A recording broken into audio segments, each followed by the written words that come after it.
porque nos creemos uno más ungido que el otro y superior a los demás.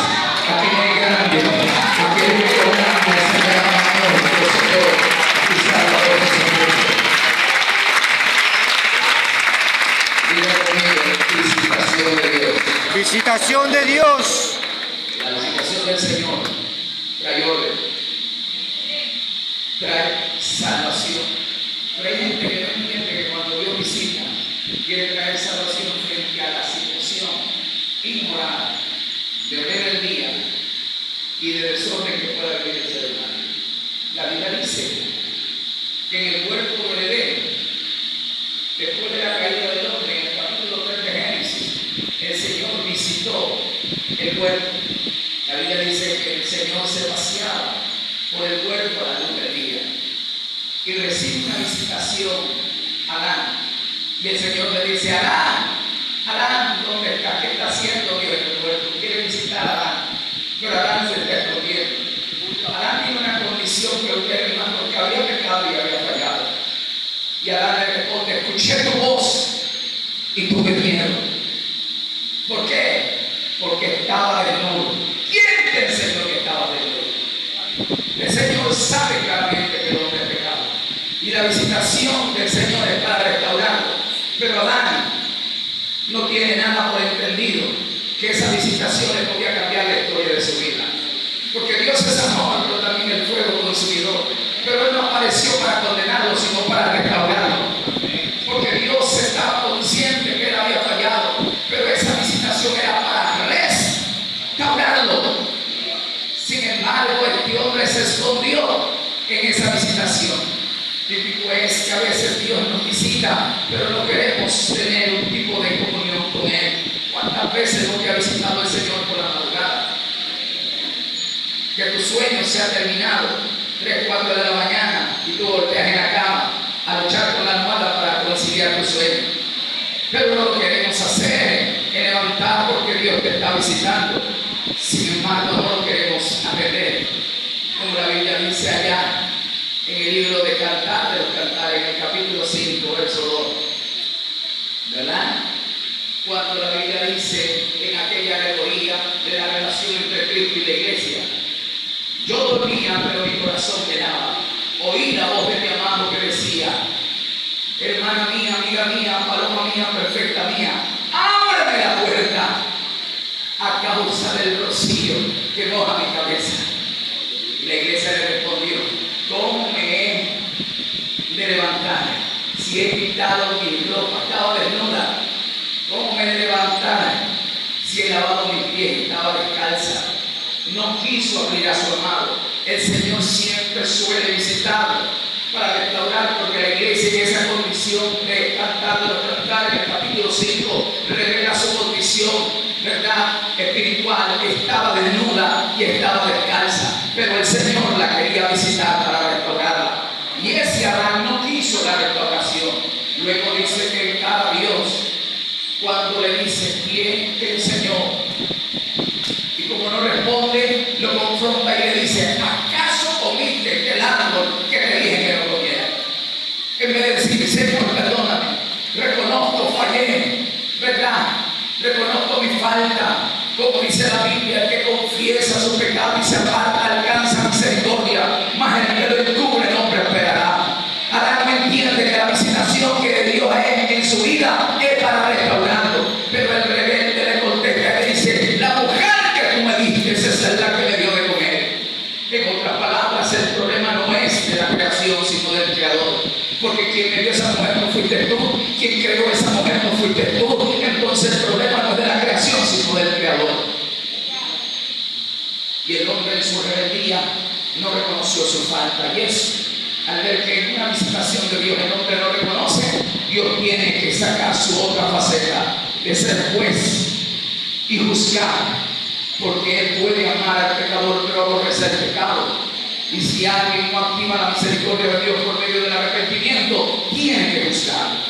Y Dios juzgará porque Él menospreció una visitación de restauración. Dios está consciente que ninguno de nosotros somos perfectos. Y aquí nadie le puede decir: pastor, yo no he pecado, como en cierta ocasión ocasión uno se me levantó y me dijo: pastor, yo no he pecado. Tengo 23 años y nunca he pecado.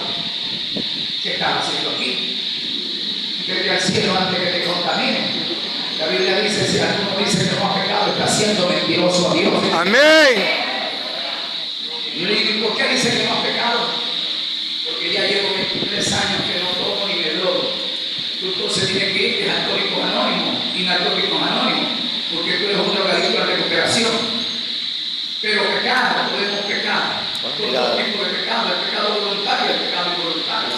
El pecado voluntario es el que el escritor a los Hebreos dice en el capítulo 10, verso 26, dice el escritor a los Hebreos: si pecaremos voluntariamente, después de haber adquirido el conocimiento de la verdad, no queda sino red de expectación de juicio y del horno de fuego que ha devorado a los adversarios. Si por la ley de Moisés serán juzgados por la boca de los testigos y morir irreversiblemente, cuánto más los castigos pensáis que tendréis aquellos que pisotearan al Hijo de Dios y tuvieran por inmunda la sangre del pacto y hicieran afrenta al Espíritu Santo. Es decir, hay personas que pecan con alevosía, con premeditación, estando en el Evangelio. Esa gente realmente acarrea condenación, pero hay gente que peca con los pecados involuntarios, que es lo que se manifiesta inconscientemente. Tal vez puedes pecar con una mirada, con un recuerdo, con un pensamiento, con una acción, con una palabra. Como dijo Pablo: miserable de mí, ¿quién me librará de este cuerpo de maldición? Que lo que no quiero es lo que hago, y es el pecado que mora en mí, porque veo en mis miembros otra ley del pecado. ¡Gloria a Dios!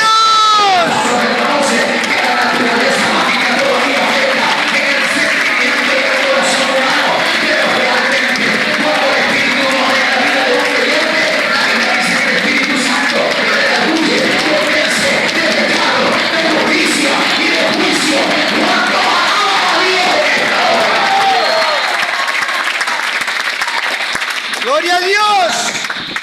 Está recibiendo la visitación de Dios para restaurar, pero aún no lo tiene.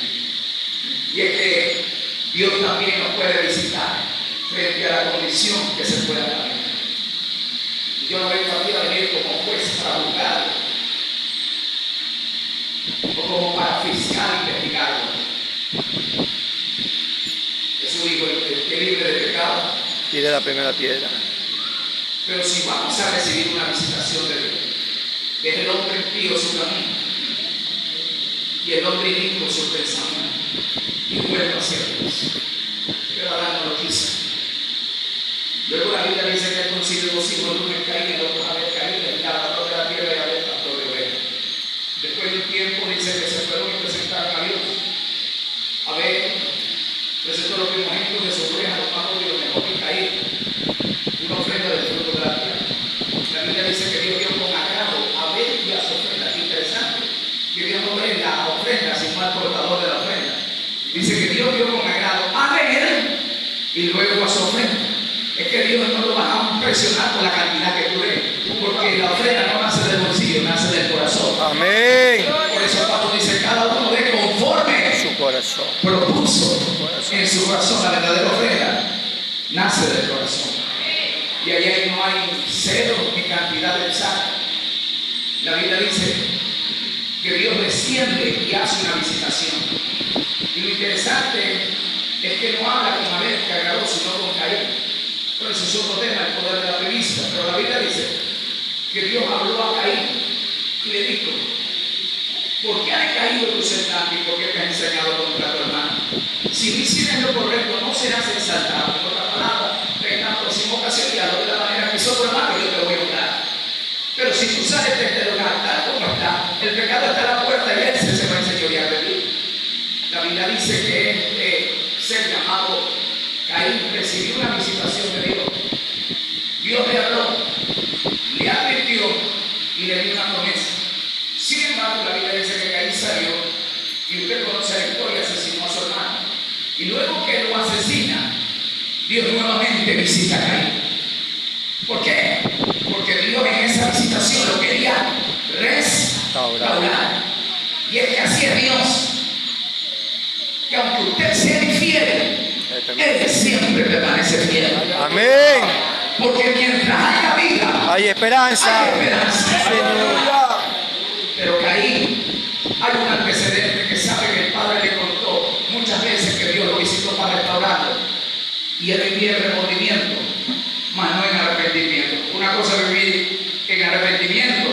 y otra cosa es el remordimiento. Y la Biblia dice que Dios visita a Caín y le dice: Caín, ¿dónde está tu hermano?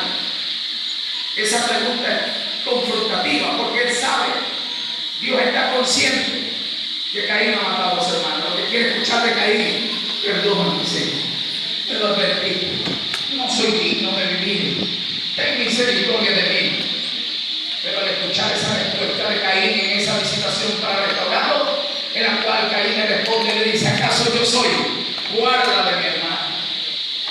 Rápidamente Dios le dice: maldito seas tú, Caín, que mataste a tu hermano, porque la sangre de tu hermano clama desde la tierra.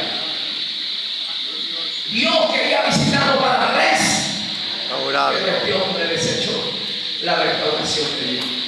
Viene la descarga emocional en juicio sobre Caín, que Caín recién invoca misericordia. Señor, tan grande es mi castigo, apeló a la misericordia y Dios frena y le pone una marca para que él siga viviendo, porque Dios siempre quiere actuar en misericordia. Pero nosotros no entendemos que cada vez que Dios nos visita es para restaurarnos, es para fortalecernos, es para perfeccionarnos.